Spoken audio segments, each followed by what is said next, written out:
de Daniel.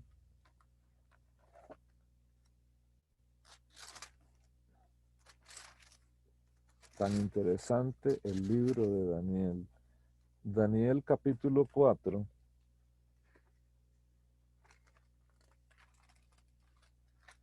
Dice aquí, el libro de Daniel capítulo 4, al final del versículo 17, poquito antes del final, dice que el Altísimo gobierna el reino de los hombres, que a quien Él quiere lo da, y sobre Él constituye al más humilde de los hombres. Entonces, vea que el Señor tiene la soberanía sobre los gobiernos de los hombres. Y como dice en el capítulo 2, Él quita y pone reyes, ¿no es cierto? Entonces, el hecho de que el gobierno sea establecido por Dios, pues es la primera razón que tengo yo como cristiano de tener una actitud. Nótese que no solamente dice de obediencia, dice sumisión. Sométase toda persona a las autoridades superiores. No dice obedezcan, dice sométase. Y usted puede obedecer por temor, puede obedecer por conveniencia, puede obedecer por interés personal, pero lo que Dios quiere es que tengamos una actitud del corazón de sumisión, respeto a las autoridades. Y esto, si alguno me ayuda a leer Tito 3.1, en Tito 3.1 Pablo pues aclara un poco más estas palabras. A ver quién me ayuda a leerlo. Buenas noches, hermano. Buenas noches. Tito 3:1 Por favor. dice, recuérdales que se sujeten a los gobernantes y autoridades, que obedezcan, que estén dispuestos a toda buena obra. Una vez más, por favor, mi hermana Lina. Recuérdales que se sujeten a los gobernantes y autoridades, que obedezcan, que estén dispuestos a toda buena obra. Esa es la actitud. Esta sumisión nos va a llevar a eh, obedecer. Y es muy, muy interesante porque aquí mismo en 13.5, Pablo no solamente nos va a decir que esta sumisión es por obligación, sino que también es un asunto de conciencia, donde dice 13.5. ¿Quién lee 13.5, por favor?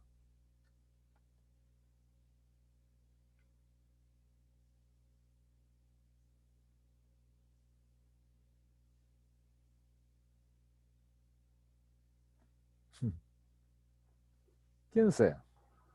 13:5 dice, por lo cual es necesario estarles sujetos, no solamente por razón del castigo, sino también por causa de la conciencia. Es decir, es una actitud del corazón. Y esto tiene doble aspecto, ¿no?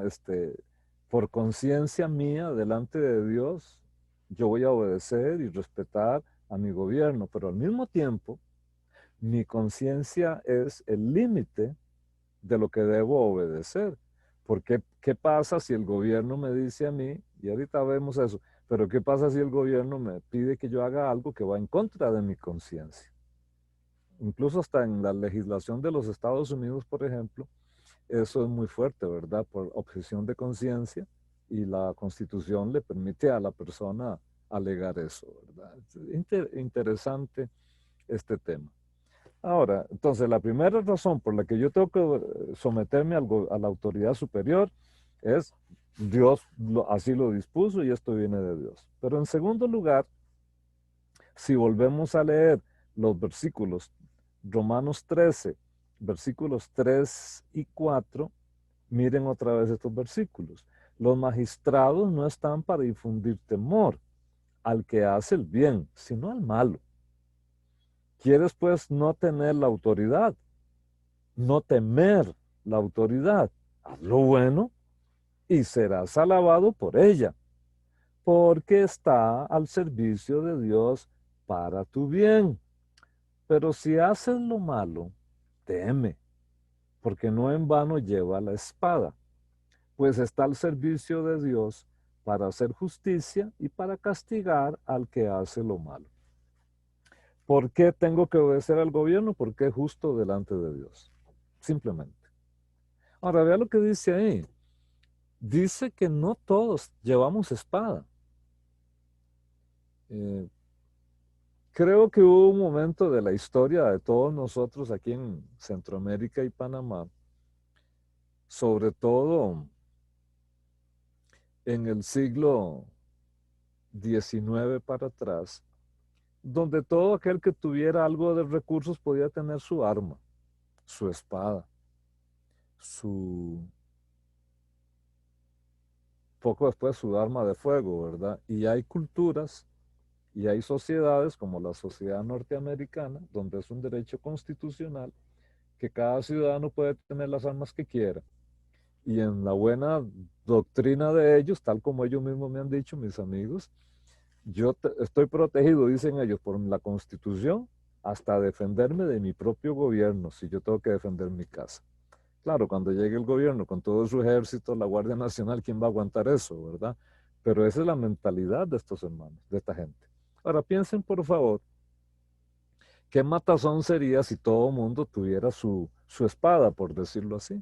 Entonces, el gobierno es el que tiene la posibilidad delegada de portar la espada para que sus magistrados ejecuten justicia. Eso es lo que está diciendo ahí. Y que nosotros no tomemos la justicia en nuestras propias manos, ¿verdad? Entonces, esa es una segunda razón muy importante. Es justo, es sabio obedecer a nuestras autoridades, según Pablo nos lo está enseñando. En tercer lugar, los versículos 6 al 7, otra razón más por las cuales nosotros debemos obedecer. Pues por esto pagáis también los tributos, porque las autoridades están al servicio de Dios, dedicadas continuamente a este oficio. Pagad a todo lo que debéis, al que tributo, tributo, al que impuesto, impuesto, al que respeto, respeto, al que honra, honra. Sí, un momentito, hermanos. Pase adelante. Sí, una bendición. Es que mi amada Dulcinea del Toboso me va a traer mi cafecito. Usted sabe que sin café este profesor no funciona. Entonces me dijo que ya viene de camino. Alabado sea el Señor. Eh, Así es que ahí están tres razones para sujetarnos a la autoridad o obedecerla. La autoridad viene de Dios. Es sabio sujetarnos a las autoridades porque ellos están al servicio de Dios para el bien nuestro. Y es también justo sujetarnos a las autoridades porque ellos también pues, ejecutan la justicia. Y por eso el tema del pago de hasta los impuestos. Vea usted que hay gente que dice, no, yo no pago impuestos, son unos ladrones. Viera yo lo que veo en este país, ¿a dónde se van mis impuestos? ¿Verdad? Gracias, mi amor.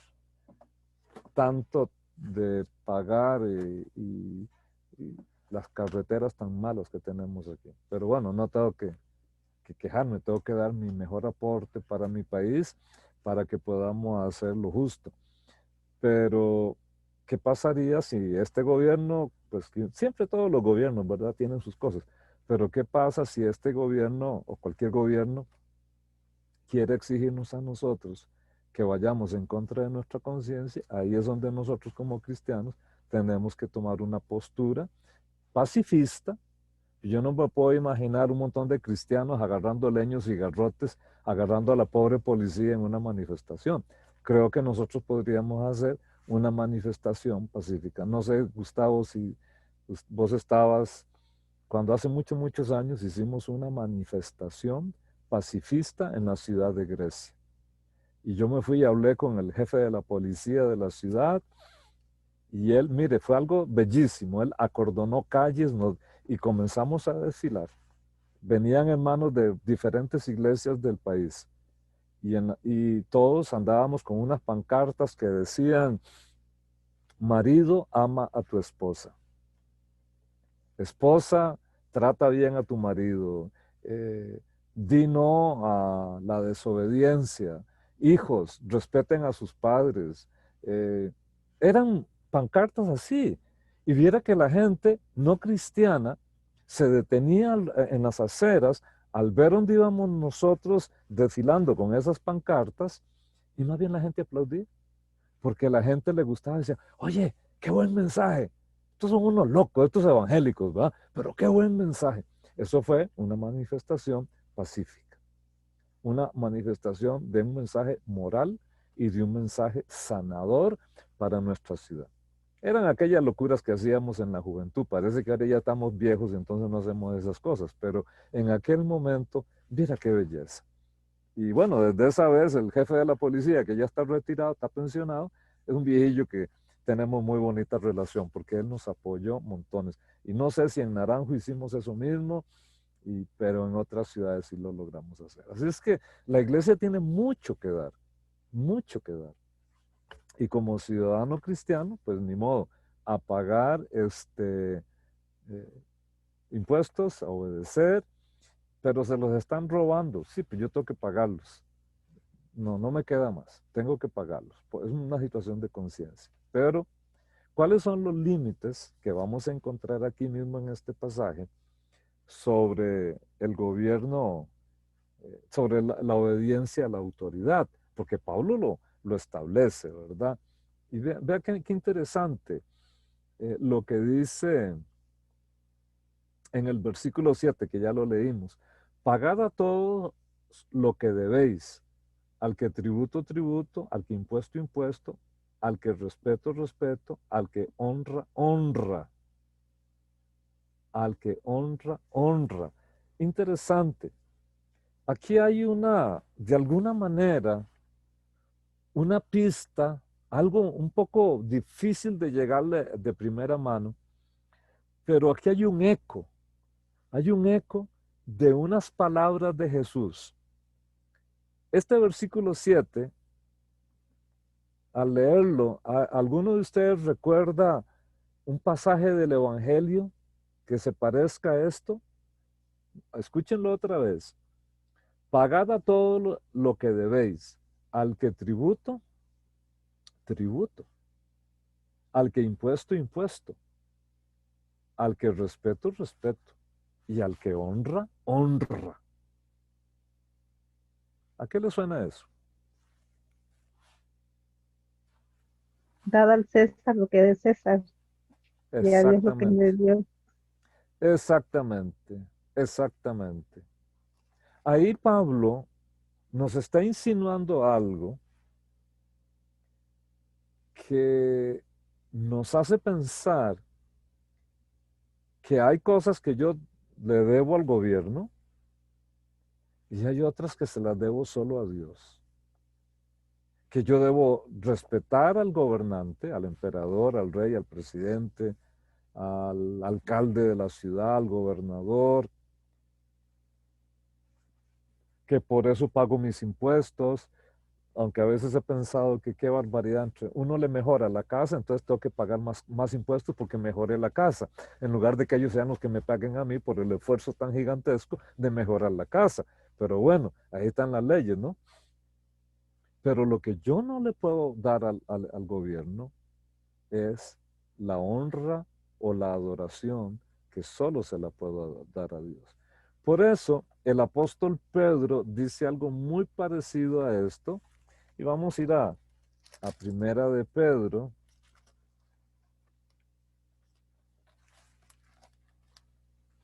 en el capítulo 2, primera de Pedro, capítulo 2, versículo 17.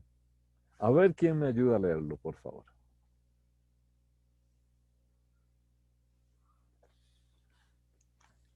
Capítulo 17. Honrad a todos, amad a los hermanos, temed a Dios, honrad al rey. Vea qué interesante. Vea qué interesante. Vuélvalo a leer, mi hermana, por favor. Honrad a todos, amad a los hermanos, temed a Dios, honrad al rey. Aquí la palabra o el verbo temer no es así que, uy, tengo una fobia, tengo teofobia o algo así, donde viene Dios, me da miedo, ay, no me hable de Dios, porque como me dijo una vecina, estábamos evangelizando hace unos años, y yo le dije, bueno, es que algún día todos vamos a morir y usted tendrá que dar cuenta a Dios. Me dice, ay, don Antonio, no hable de eso, tocó madera y tocó madera 3 veces, ¿verdad? Esas supersticiosas, señoras de estos barrios, de estos pueblos. A veces la gente tiene ese miedo, pero no es ese temor, es respeto reverente. Principio de toda sabiduría es el temor a Dios. Ese temor reverente, ese respeto que me lleva a postrarme delante de Él y a adorarle, eso es solo a Dios. Y ustedes recordarán aquellos jóvenes hebreos cuando estaban allá en Babilonia, o jóvenes judíos cuando estaban en Babilonia, que los amenazan que si no se postran delante de la estatua de Nabucodonosor, los van a echar al horno ardiente. ¿Y qué fue lo que dijeron estos 3 muchachos? Sadrach, Mesach y Abednego. No lo vamos a hacer. Pero si no lo hacen, dijo Nabucodonosor, ¿qué Dios les va a proteger de mi ira? Pues majestad, no lo vamos a hacer. Nuestro Dios puede liberarnos. Y si no nos libera y morimos hechos chicharrón, pues ni aún así lo vamos a adorar a usted. Y lo fueron a tirar, ustedes conocen la historia. Y de ahí salieron vivos, porque el Señor en su misericordia les guardó. Y por supuesto, eso fue un acto muy específico para la vida de estos 3 muchachos, ¿verdad? Porque Dios tenía que mostrarle a Nabucodonosor realmente con quién se estaba metiendo. Así es que no es que usted se tire un horno para demostrar qué grande es Dios, pero Dios protegió a ellos, porque no le podía, ellos le estaban exigiendo dar la honra de Dios a un tostado como Nabucodonosor, que ya hace miles de años está muerto. Así es que aquí Pedro abona a este concepto de Romanos 13, que sin duda en el versículo 7 hace una alusión a este Mateo 22, 21. Dar al César lo que es del César y a Dios lo que es de Dios. Y aquí tenemos entonces pues un primer límite. Lo que es de Dios se lo puedo dar solo a Dios. Y usted, señor del gobierno, aunque me lo exija, yo no le voy a dar a usted ese respeto. Creo que esto tiene mucho significado para nosotros porque vamos caminando hacia un nuevo orden mundial. Algún momento, no sé, no tengo ni idea, pero a veces me da la impresión que estamos tan cerca, ¿verdad? De que aparezca por ahí el anticristo y que quiera enredar la cosa en el mundo, y el anticristo exigirá que la humanidad lo adore como Dios. Y ahí es donde los cristianos, pues, caramba, si somos verdaderos cristianos, hemos nacido de nuevo, nosotros no podemos hacer eso. Lo matamos. Máteme. Al fin y al cabo, ¿qué es más difícil? ¿Vivir para Cristo o morir por Cristo? Morir por Cristo es un momentico. Lo difícil es vivir para Cristo. Cuando aparece una filistea full extras ahí y el jovencillo hasta que le suenan campanillas en toda la cabeza donde las ven, ¿verdad? Y hasta que se le eriza todo el espinazo donde ve a aquella muchachota tan bonita. Y dice, de esto no hay en la iglesia. Y las que hay ni me vuelven a ver, no es que soy más feo que feo. Y así, y a veces la muchacha es igual y aparece aquel impío, ojalá con un Porsche convertible y con muchos petrodólares y dice, ay, de esto no hay en la congregación, dijo aquella hermana. Es más difícil vivir por los principios del reino que morir. Eso se lo resuelven facilito a usted. Así es que, hermanos, si no logramos vivir para Dios ahora, que tenemos relativa tranquilidad, menos vamos a estar dispuestos a morir por Cristo si nos tocara pasar por un proceso de persecución, como se espera a lo que el mundo entrará. Así es que aquí estos principios son fundamentales. Que usted como ciudadano panameño dé su mejor esfuerzo para que Panamá sea un mejor país cada día y que obedezca a su gobierno en todo aquello que el gobierno no contradiga las verdades de la palabra de Dios. Me parece a mí eso es fundamental. Es decir, la petición de Pablo de obedecer al gobierno no es una obediencia incondicional. Como dicen, aplican restricciones. Aquí mismo en Romanos 13, donde dice en el versículo 4 que el magistrado está al servicio de Dios para tu bien. El magistrado se supone que en el ejercicio de su función de gobierno debe procurar el bien de la sociedad. La iglesia cristiana no promueve ni la rebeldía ni la revolución armada violenta. En los años 60 y 65 por ahí, y en la década de los 70, un movimiento muy fuerte en América Latina fue el llamado movimiento de la teología de la liberación. Y estos muchachos decían que el reino de Dios era muy importante, porque a Dios le preocupaba los pobres. Y es cierto, a Dios le preocupan los pobres. Yo no puedo imaginar, y se lo digo con todo respeto, yo no puedo imaginar que una iglesia tenga un auditorio,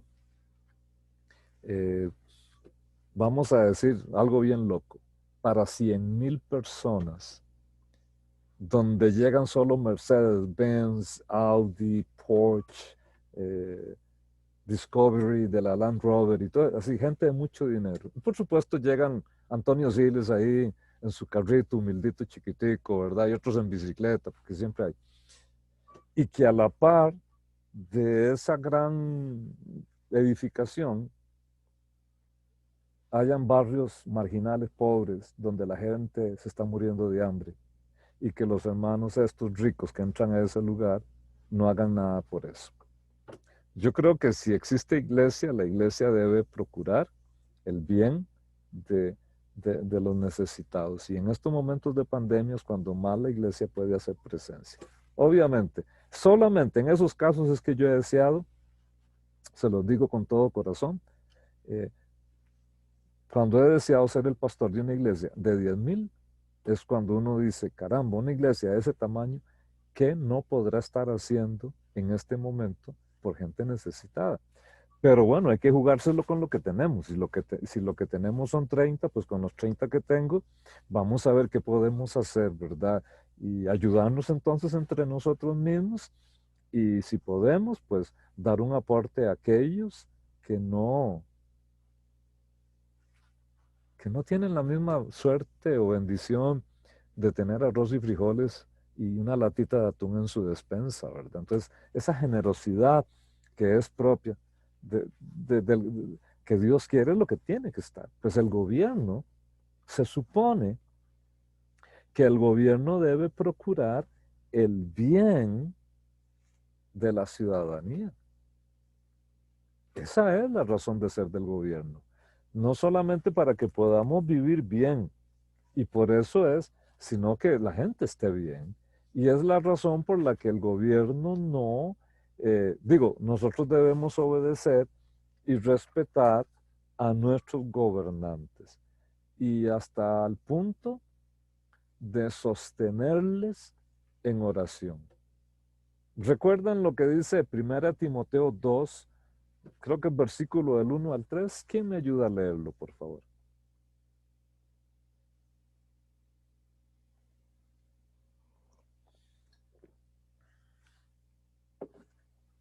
Timoteo 2 del 1 al 3. Sí, mi hermana Lina.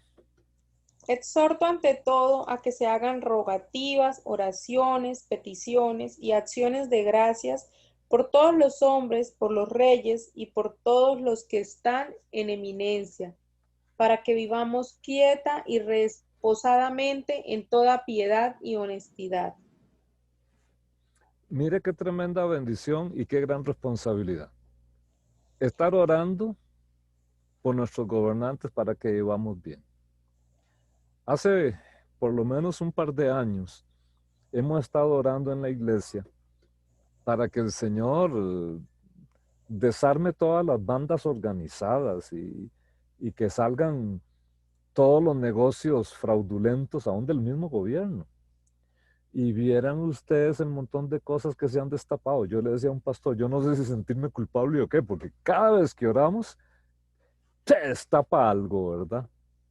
Y me decía él, no hombre, más bien somos dichosos. Y yo lo estaba pues, casi en manera de broma, pero este pastor, amiguísimo mío, me decía, mira, más bien somos dichosos, porque estamos contribuyendo a sanear nuestra sociedad.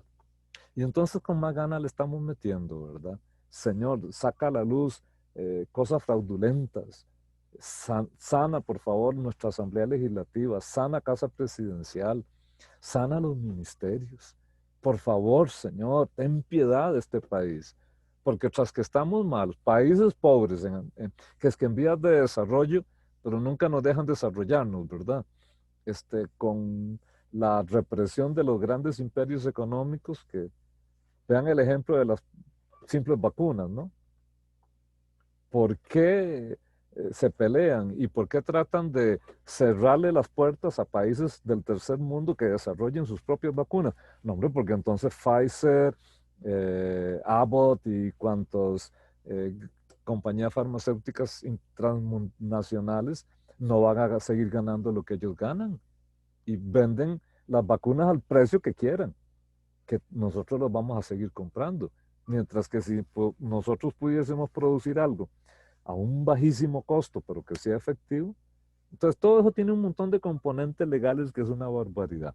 Y ahí es donde aplica esta situación, esta condición de que están gobernando para nuestro bien o están gobernando para el bien de unos muy, muy pocos.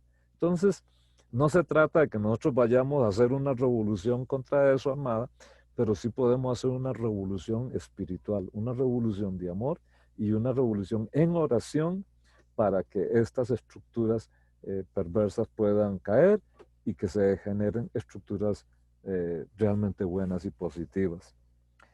Creo que el pasaje concluye con una nota escatológica, ¿verdad? Pero ahorita le entramos a eso. Contiene aquí Pablo una enseñanza entonces de cómo cumplir nosotros conscientemente, en términos muy, muy prácticos, la idea de someternos. Pues, uno, pagando nuestros impuestos, capítulo 13, versos 6 al 7, hacerlo por una cuestión de conciencia, capítulo 13, verso 5, y hacerlo con respeto con respeto hacia ellos, ¿verdad? Porque sea lo que sea, tiene la investidura de presidente. Y si no estoy de acuerdo, pues yo se lo puedo decir, pero se lo puedo decir con respeto. Igual que un hijo le puede decir al papá, papá, te amo, y con todo respeto tengo que decirte, no me gustó que hicieras esto. Ah, pero si usted llega a ir retando al papá, viejo tonto, que usted no sabe nada, usted está fuera de onda, usted, no, ya eso es algo incorrecto. Y como cristianos tenemos que aprender a discrepar aún con respeto. Y resulta que entonces las funciones muy claras de la responsabilidad del gobierno es castigar la maldad, capítulo 13, versículo 4, procurar el bien de la ciudadanía, también ahí en el versículo 4, y esto implica entonces de que en el ideal de Dios, la idea de gobierno no es ni un gobierno totalitario, donde el gobierno sea tan poderoso que nadie le puede decir nada, ni un gobierno al estilo del modelo político libertario, donde el gobierno no tiene poder real de ejercer su autoridad. Es como un intermedio, un gobierno con autoridad, pero al mismo tiempo responsable ante la ciudadanía. Y si ustedes ven aquí en los versículos 8 al 10, donde Pablo dice, ok, no le deban nada a nadie, sino el amaros unos a otros, vean que hay como un cambio y Pablo ahora como que brinca de la ley romana a la ley hebrea, a la ley de Moisés, porque dice, mire, aunque también pues obviamente esto funciona con cualquier sistema o código legal, ¿verdad? Pienso yo. No debáis nada a nadie, sino el amaros unos a otros, pues el que ama al prójimo ha cumplido la ley. Entonces, si usted ama, usted va a cumplir la ley de cualquier país, ¿verdad? Porque no adulterarás, no matarás, no hurtarás, no dirás falso testimonio, suena al decálogo, ¿verdad?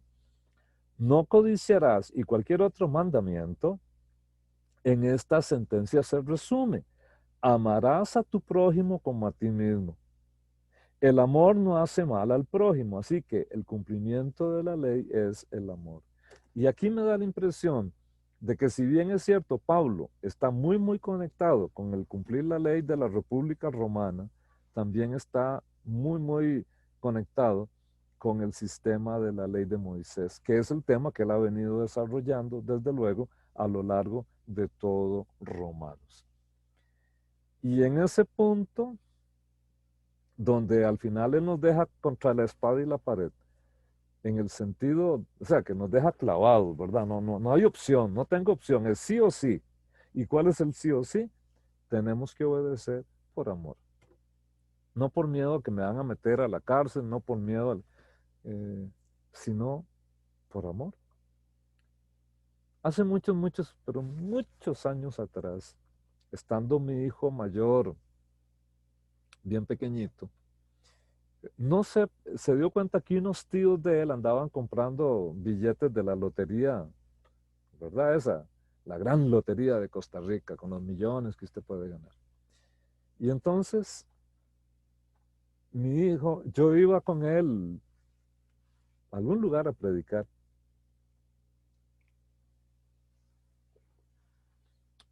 Y me dice, papá, ¿vos compras lotería? Le digo, ¿no? Y me dijo esto, vea a un niño, creo que él tenía como 10 años, vea a un niño lo que me dice, papá, vos no compras la lotería porque le tenés miedo a Luis Mejía, es capaz que el pastor Luis Mejía te regaña, o no comprar lotería, ¿por qué? Y en ese momento donde yo voy ahí manejando, comienzo a pensar, digo, oh, vi una luz roja que se estaba prendiendo, una alerta. Y entonces me pareció entender que tal vez mi hijo pensaba que lo que yo hacía o dejaba de hacer era por miedo al pastor.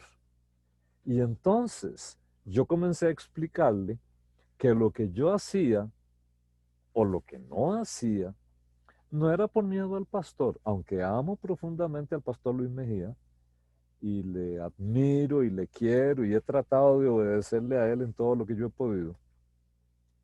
Por encima del pastor humano hay alguien mucho más grande, que es Dios. Y el pastor puede estar a cientos de kilómetros de distancia que no lo vea uno. Y el pastor depende de lo que yo le diga, cómo estoy viviendo, ¿no? O lo que la esposa diga, mire, pastor, tengo que contarle algo del marido. Pero cuando no está el pastor, cuando no está la esposa a la par de uno, cuando no está el papá, ¿cómo me voy a comportar? Y por eso es que es importantísimo enseñarle a nuestros hijos no el temor a los hombres, sino el temor a Dios. Y si yo tengo temor a Dios, pues yo voy a obedecer de corazón y por amor a nuestras autoridades. Y por eso Pablo dice, ok, el que ama cumple la ley, sea la ley romana o sea la ley de Moisés, ¿verdad? Y por amor, uno tiene que hacer todo lo que haga, ¿verdad? Y no andar publicando lo que uno haga ni nada. Finalmente, este capítulo 13, Pablo, yo creo que Pablo todo el tiempo estaba pensando en escatología, porque escatología era tan importante para la iglesia del siglo I. Y entonces nos da una notita como para decir, sigan adelante. Dice Pablo, y esto conociendo el tiempo, que es ya hora de levantarnos del sueño, porque ahora está más cerca de nosotros nuestra salvación que cuando creímos. Oiga, Pablo escribió Romanos, Gustavo, ¿cómo qué? Como en el 51, no recuerdo bien la fecha de composición de Romanos, pero si fue el 51, después de Cristo, estamos hablando de 20 y resto de años después de la muerte y resurrección de Jesús. Qué interesante. Y si en esa época Pablo dijo, ahora estamos más cerca de nuestra salvación, es decir, de que cuando Cristo venga, si eso lo dijo hace 2000 años, imagínense ahora, estamos mucho más cerca, ¿no es cierto? Así que, dice Pablo, la noche está avanzada y se acerca el día. Desechemos pues las obras de las tinieblas y vistámonos las armas de la luz.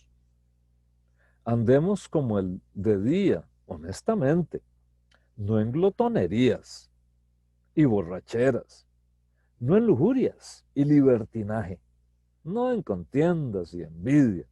Al contrario, vestidos del Señor Jesucristo y no satisfagáis los deseos de la carne. Hombre, ¿qué tiene que ver esto con obedecer al gobierno? ¿Qué tiene que ver esto con tener una actitud de respeto a nuestros gobernantes? Pues que tenemos que ubicar que si nos dejamos llevar por la ira, mire, ahora con esto de la pandemia, la gente está asustada. Y cuando el ser humano está asustado, se puede volver violento. Al principio de todo esto no sé cómo pasó en Panamá, pero el montón de gente en los supermercados haciendo filas, llevándose todo el papel higiénico, parecía que no iban a tener papel higiénico por el resto de su vida. Y acumulando botellas de agua.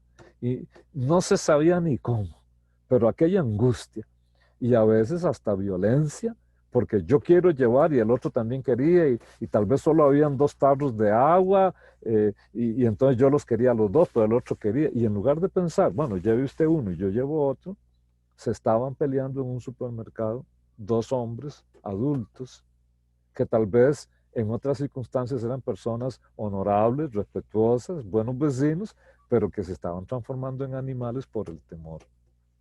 Nosotros no podemos sucumbir ante el temor.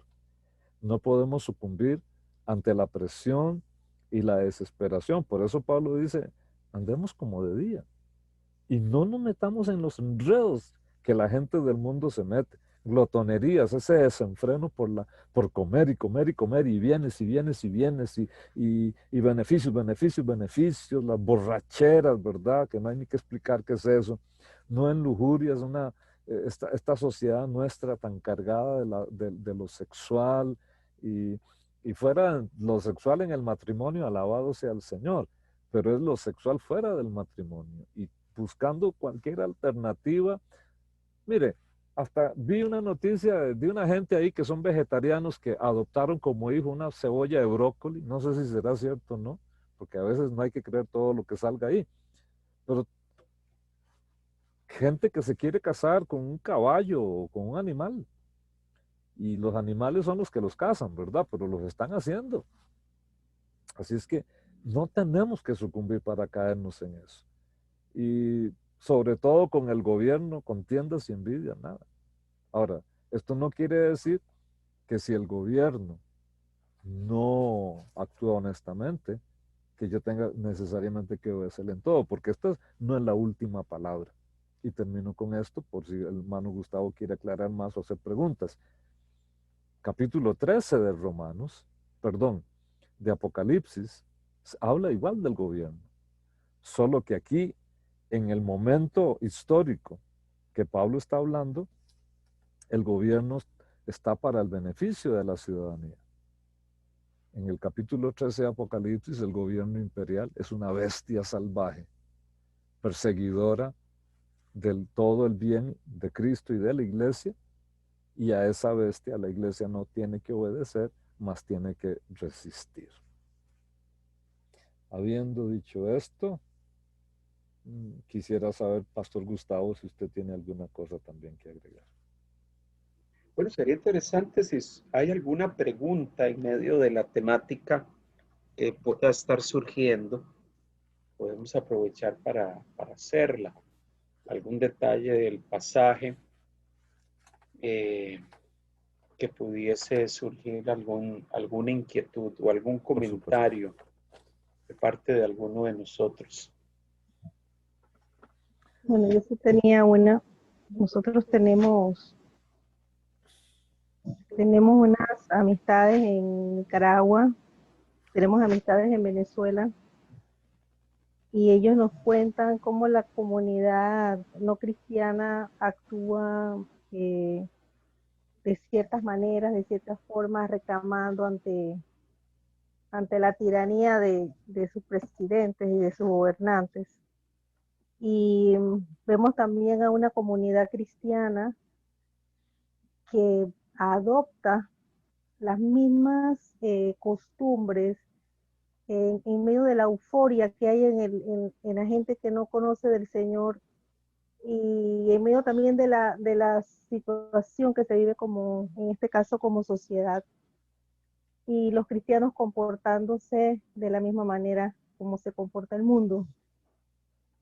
Y a mí en alguna ocasión me tocó compartir con una de estas personas, por lo menos con la que compartí de Venezuela. Era una persona que reconocía que eso no se veía bien y tenía una postura muy franca y muy de la palabra, pero la otra persona, con dos personas de Nicaragua, sí me dijeron: no, es que Diana, tenemos que luchar, tenemos que pelear, tenemos aquí, tenemos allá.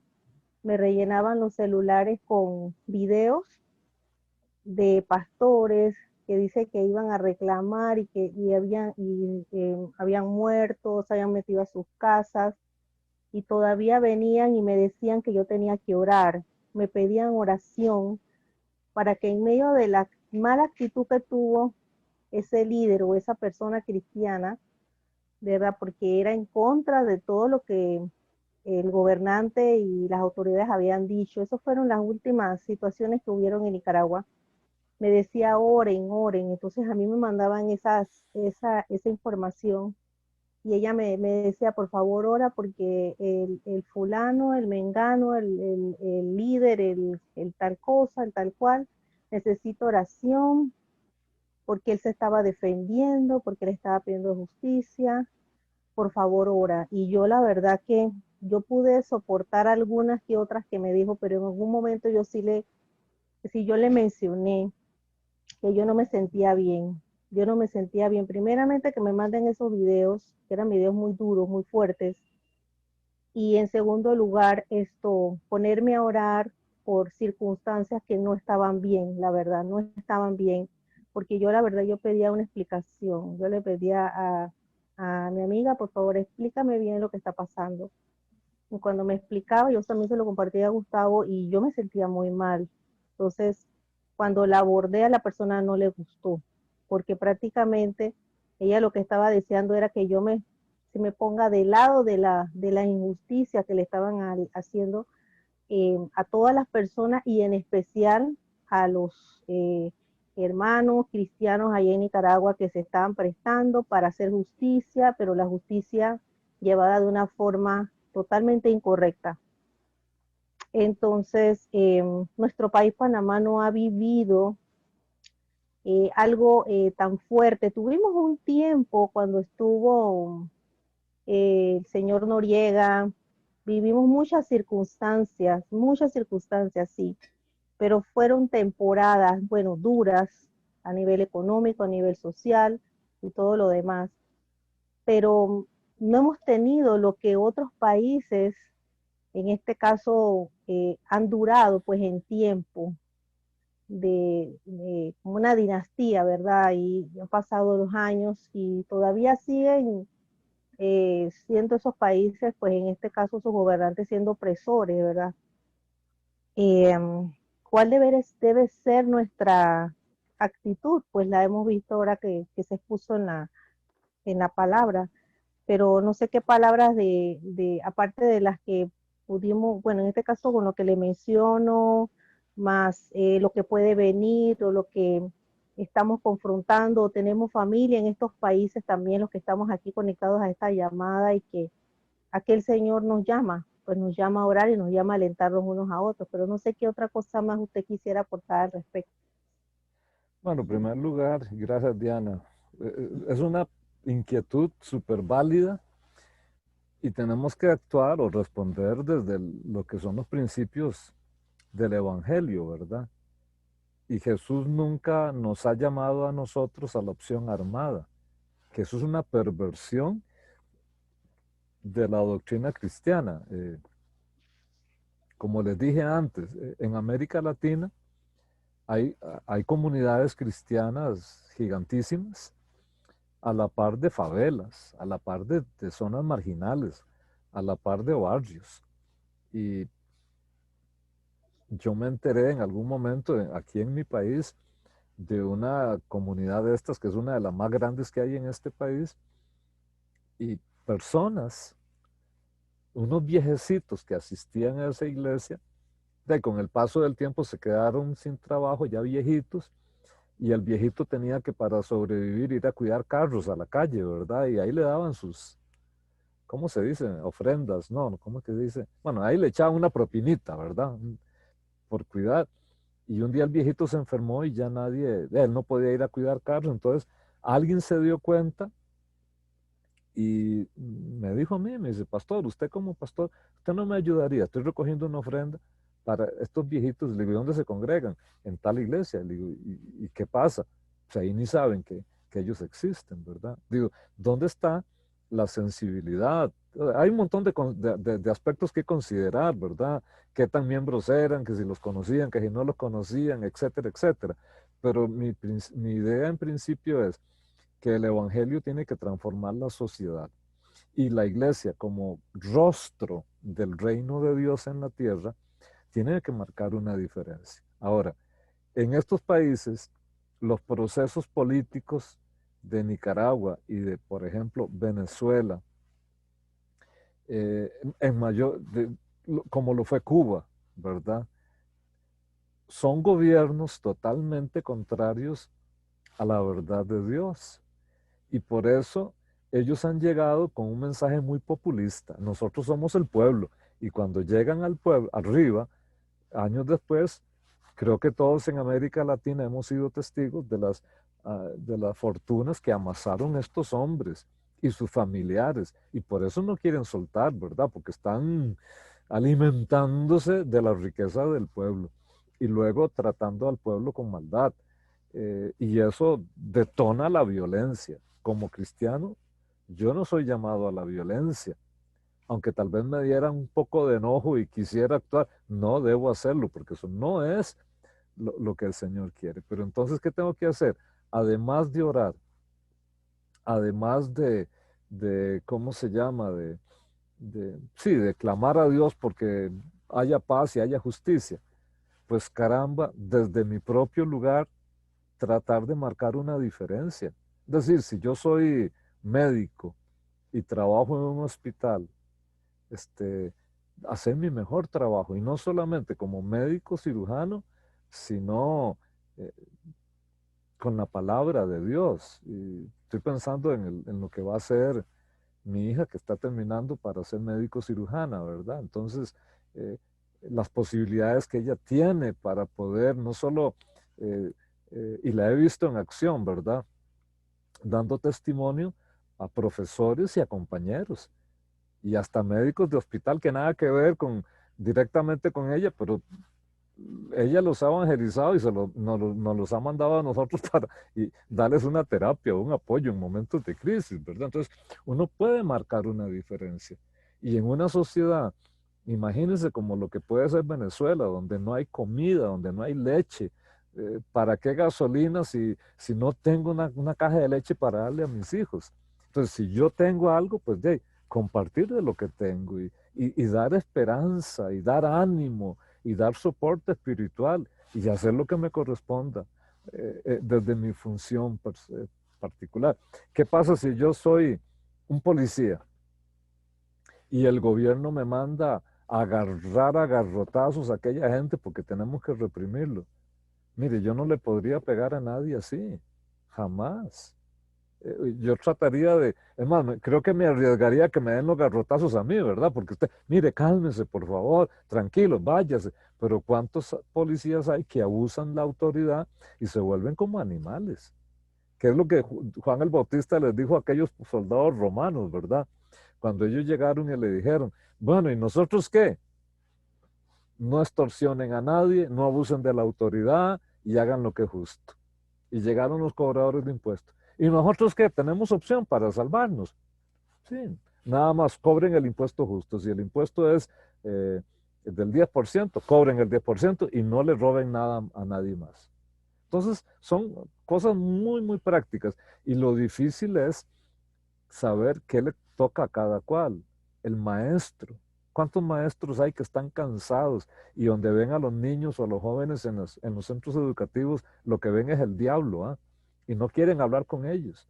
Y se les olvida que son niños que necesitan atención y que un maestro, para mí, Diana, ¿quiénes son los profesionales cristianos que pueden hacer tanto por una sociedad? Los médicos, los maestros, los abogados y por supuesto psicólogos. Pero tenemos en la iglesia una abogada que ha dejado de ganar mucha plata porque cuando le llega a alguien con un divorcio, y un divorcio facilitico, ¿eh? Se resuelve y no sé cuántos cientos de dólares se va a echar ella a la bolsa. Y depende hasta miles, ¿verdad? Y cuando le llegan con un caso de divorcio, ella le dice, mire, quiero hablarles no como abogada, quiero hablarles como persona. Ustedes no han pensado, y ella ha logrado que gente pare proceso, porque ella comienza a dar testimonio de Cristo, hasta que la colega de ella, la socia del bufete, le decía, pero niña, mira, estás perdiendo plata, ¿cómo se te ocurre? Divorcio que entra aquí, divorcio que hacemos, no es que estamos perdiendo plata. Y ella dice, no, para mí es más importante los principios que yo tengo que la plata que me pueda ganar. Eso, aunque sea como el que trata de salvar pececitos y devolverlos al mar, como le dijo alguien a otro. ¿Y qué gana usted? Mire, salvó nada más 5 peces hoy o 5 tortuguitas y las echó al agua. ¿Qué gana usted con eso? Con las miles que se están muriendo. Y esa persona dijo, pues por lo menos a 5 tortugas les cambié la historia. Y mientras esas 5 tortugas estén creciendo, hay esperanza de que la especie no se va a acabar. Eso es lo que a veces yo siento que nosotros los cristianos podemos hacer, porque es tan poquitito, pero nuestro pequeño esfuerzo en las manos de Dios se puede multiplicar y Dios sabrá cómo lo puede hacer. Pero eso sí, opción armada, nosotros no somos llamados a eso nunca. Tal vez Antonio menciona rápidamente, bueno, algunos creyentes hablan sobre la necesidad de tener una voz más, una presencia más activa en medio de las realidades de nuestro entorno, de la complejidad de la sociedad, de las cosas que vemos que no están bien. Entonces hay cristianos que muchas veces argumentan y plantean No, es que los cristianos necesitan tener una voz más, una presencia mucho más visible, más allá de orar. No quedarnos solamente con el orar. Necesitamos denunciar lo que está mal. O sea, sin la necesidad de llegar a las acciones bélicas o las acciones inapropiadas, te dicen, tienes que ir más allá. ¿Es correcto que un cristiano, si tiene la oportunidad de ser claro desde una perspectiva bíblica, denuncie lo que está mal, plantee lo que es incorrecto? Porque muchas veces hay gente que dice, no, hay que quedarse solamente con que usted ore suficiente. No, no, yo Pero, creo que, sí, perdón, creo que te corté. no, está bien, Antonio. Pero yo creo, si yo tengo la posibilidad de denunciar algo, yo tengo que denunciarlo. Ahora, el asunto es cómo o dónde. Mira con esto del Facebook. Hay gente que vos conocés, Gustavo, de los que empezaron con nosotros al puro principio. Y algunos de estos se han apartado del Señor. Y ahora tienen una actitud tan horrible que hablan de los cristianos como esos estúpidos cristianos, esos aquí y esos allá. Y entonces yo lo que hago es, yo no me voy a poner a pelear en el Facebook con ellos, porque entonces se meten otros y aquí, pues, y entonces se arma una de pleitos, ¿verdad? Que no tiene ningún sentido. Pero si yo tengo la posibilidad de estar en un lugar donde mi denuncia va a ser clara, ahora, si yo voy a denunciar algo, tengo que tener las pruebas, ¿verdad? Si yo tengo pruebas eh, de algo que está incorrecto, y son pruebas verídicas, fehacientes, pues si se me abre la oportunidad, yo lo voy a denunciar. Eh, Pasa es que sí, a veces no tenemos una opción clara para denunciar, para afirmar. Eh, Esto está muy asociado con esto otro. Los cristianos necesitamos tener presencia política. Miren, ya nosotros en este país ya se nos demostró algo. En Costa Rica la iglesia evangélica ha luchado como por 40 años por tener cristianos en la política y llegar incluso a la presidencia. Las últimas elecciones nosotros estuvimos a punto de tener un presidente cristiano evangélico.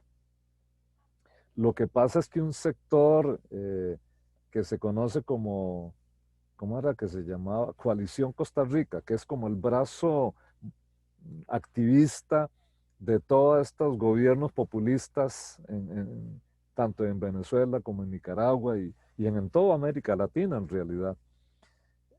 Comenzaron a hacer una campaña de desprestigio, aprovechándose de situaciones propias de la iglesia evangélica de nuestro país, y cataplum, todo el pueblo católico que le había dado ¿cómo se llama?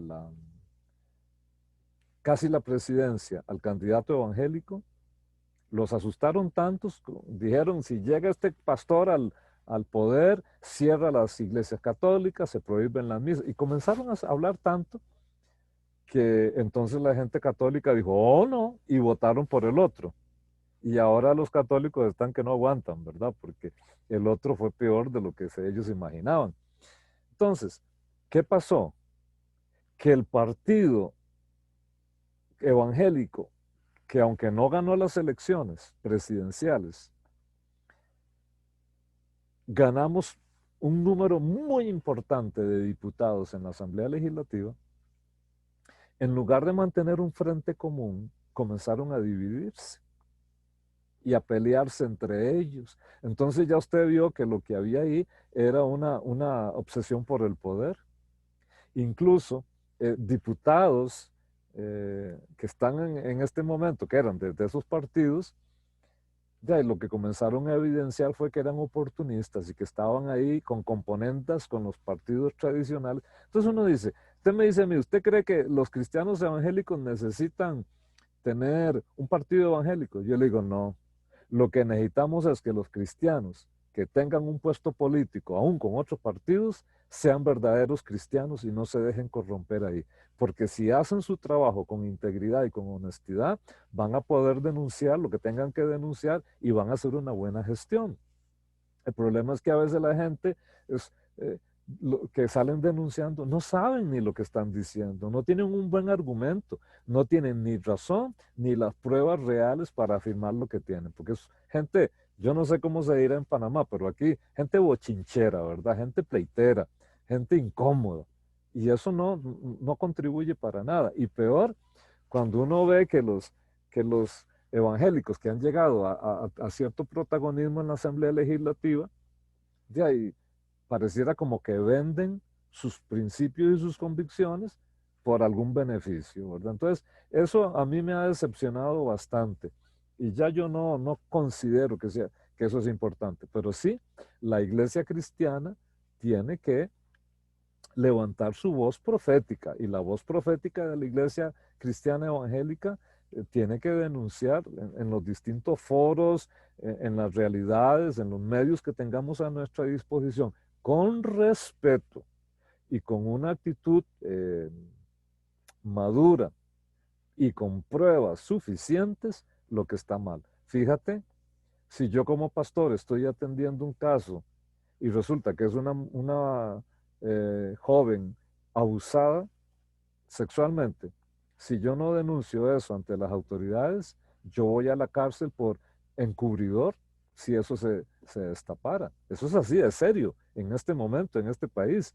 Entonces, sí es válido que uno denuncie, pero hay que tener las pruebas y hay que saber cómo hacerlo. No es denunciar por denunciar, es hacerlo bien para que si se tiene que enfrentar alguna represalia, poder salir bien librado, ¿verdad? Ahora, llegará un momento de que el sistema va a ser totalmente tan anti-Dios que no vamos a tener que preocuparnos de tener prueba de nada, simplemente vamos a tener que enfrentar lo que se venga, pero no haga rotazos, ¿verdad? Aunque un sacerdote, amigo mío, decía, es mejor dar que recibir y le zampó un manazo a otro, ¿ah? Dice, esto es lo que el Señor dice, pero bueno, eso fue él, ¿verdad? Nosotros espero que no. Pastor, yo Sí, quería hermana. comentarles algo.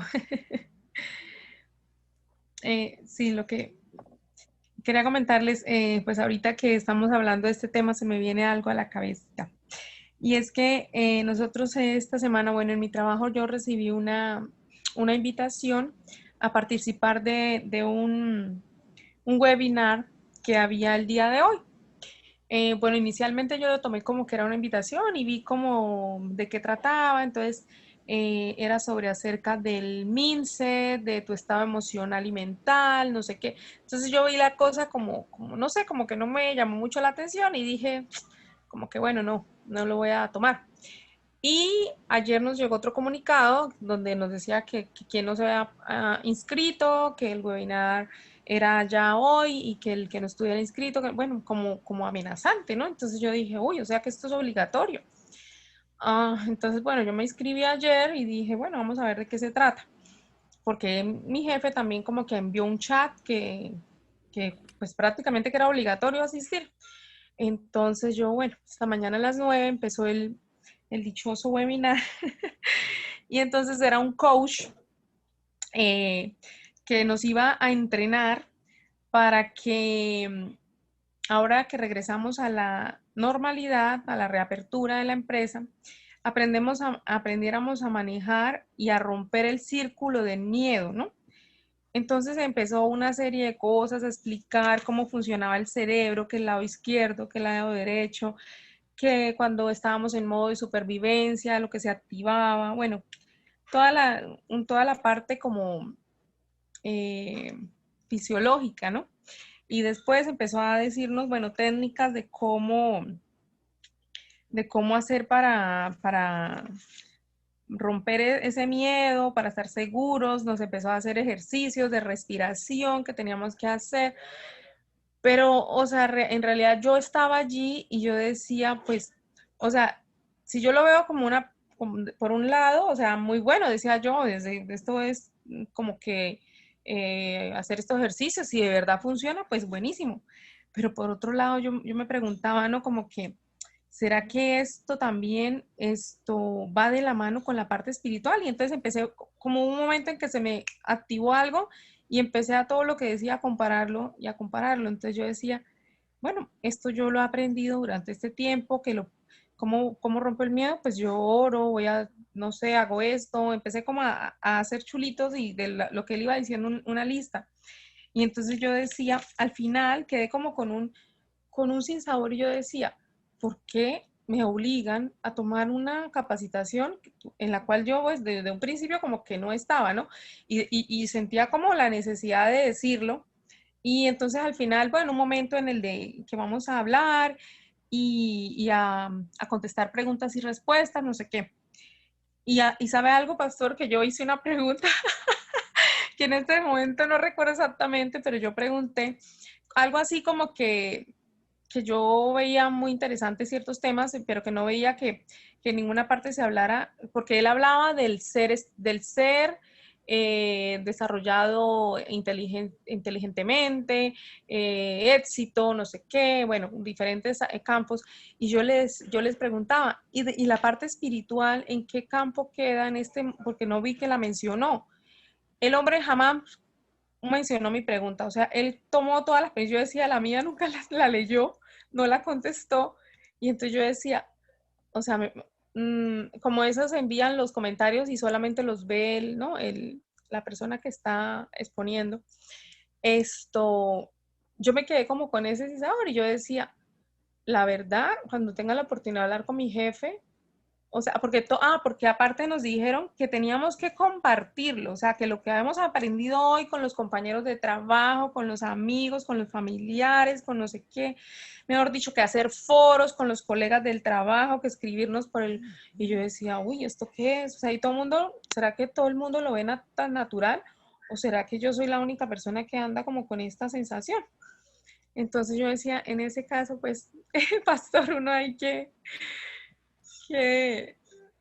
no sé, Dígame una cómo. cosa, mi hermana, ¿y cómo se llama ese, digamos, el tema? ¿Qué era? ¿Cómo se los presentaron a ustedes del Sí, webinar? cómo programar tu mindset. Ah, ok, ok, Mindset. Cómo programar tu mindset.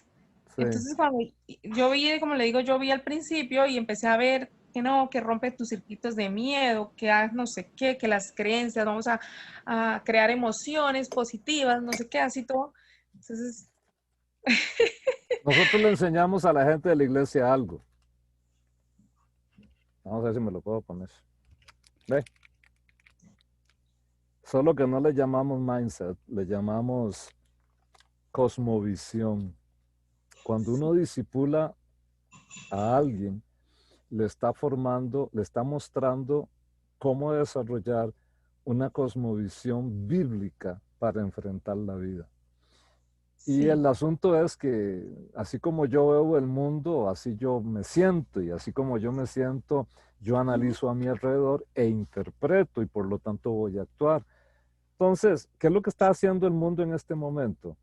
Yo creo que están reprogramando a la gente, Lina, y todos los hermanos, los están reprogramando para poder seguir la corriente que se quiere a la que se quiere llevar de un mundo totalmente sin Dios. Y por eso es que la gran lucha para mí como pastor es lograr formar una cosmovisión bíblica en los discípulos, porque así la gente va a poder tener los recursos espirituales y conocimiento bíblico adecuado para poder filtrar todo.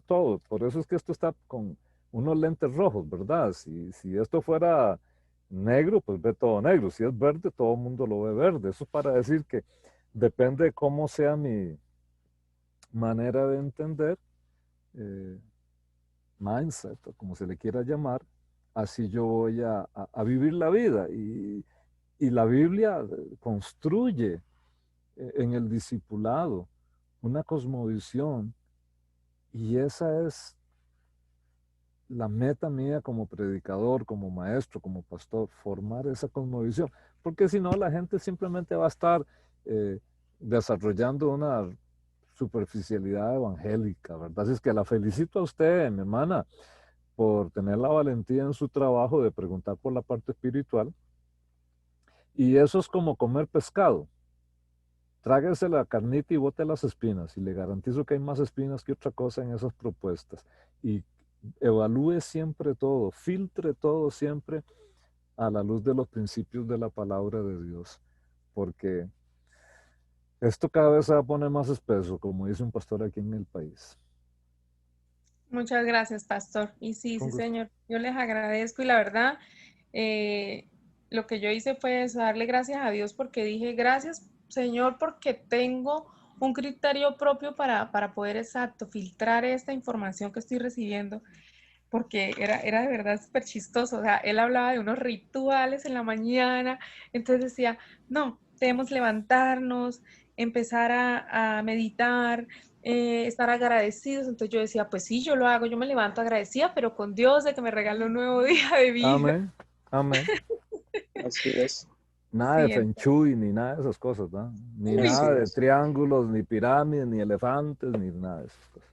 así es. Bueno, Señor. todo esto es un reto. Queremos orar. Creo que parte de los retos es aprender a lidiar con la realidad de un mundo que tiene una concepción muy ajena a la que plantea la palabra, y poder filtrar todas esas cosas a la luz de los principios bíblicos nos permite poder no dejarnos llevar tan fácilmente por todo aquello que se nos ofrece o se nos plantea como cosas de valor o cosas importantes que al final son las pautas que este mundo y la sociedad pues quiere establecer, y que desea que nos rijamos por ellas. Queremos orar para terminar el tiempo de hoy. Gracias, hermanos, gracias, Antonio. Oramos al Señor. Padre, gracias por este día.